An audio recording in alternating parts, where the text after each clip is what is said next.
Welcome. This is the first episode of History in Seconds. And for the first episode, we are going to talk about how Julius Caesar changed Rome forever. What if one man became so powerful that his own friends decided the only way to stop him was to assassinate him? Meet Julius Caesar, the brilliant general, fearless politician, and one of the most famous figures in history. His rise to power transformed Rome forever, but it also led to one of history's most shocking betrayals. Let's find out how. Julius Caesar was born in 100 BC into a noble Roman family. But despite his famous name, his family wasn't especially wealthy or powerful. Caesar had huge ambitions. He was a talented speaker, a clever politician, and an exceptional military commander. He knew how to win battles. And just as importantly, he knew how to win people's loyalty. He didn't just dream of success. He wanted to reshape Rome itself. Everything changed when Caesar became governor of Gaul, which is mostly modern-day France and parts of Belgium and Switzerland. Over nearly a decade, he defeated powerful tribes, expanded Roman territory, and became one of Rome's greatest military heroes.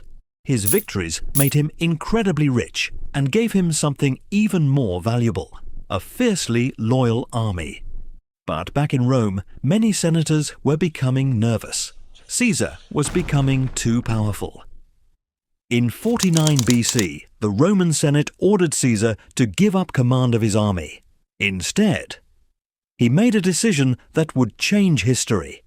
He crossed the Rubicon River with his soldiers, an act that was illegal and effectively declared war on Rome itself. There's a famous phrase linked to this moment: "The die is cast." There was no turning back. After a civil war, Caesar defeated his rivals and emerged as Rome's undisputed leader. Once in power, Caesar didn't spend all his time celebrating victories. He introduced major reforms.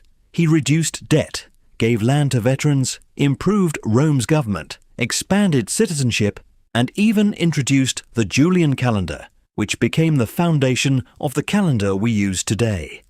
Many ordinary Romans admired him because they believed he was improving their lives.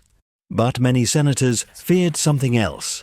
They believed Caesar wanted to become a king, and Romans hated kings. On March 15th, 44 BC, known as the Ides of March, a group of senators carried out a deadly conspiracy. As Caesar entered the Senate, they surrounded him and stabbed him 23 times. Among the conspirators was his friend Brutus. Whether Caesar actually said, "Et tu, Brute," is still debated by historians, but the phrase became one of history's most famous symbols of betrayal. The conspirators believed they had saved the Roman Republic. Instead, they plunged Rome into even more chaos. After Caesar's death, years of civil war followed. Eventually, his adopted heir, Octavian, later known as Augustus, defeated his enemies and became Rome's first emperor. The Roman Republic was over. The Roman Empire had begun. So while Julius Caesar was never officially emperor himself, his actions cleared the path for an empire that would dominate much of the known world for centuries. One man's ambition changed history forever. Like and subscribe for more interesting history facts and stories.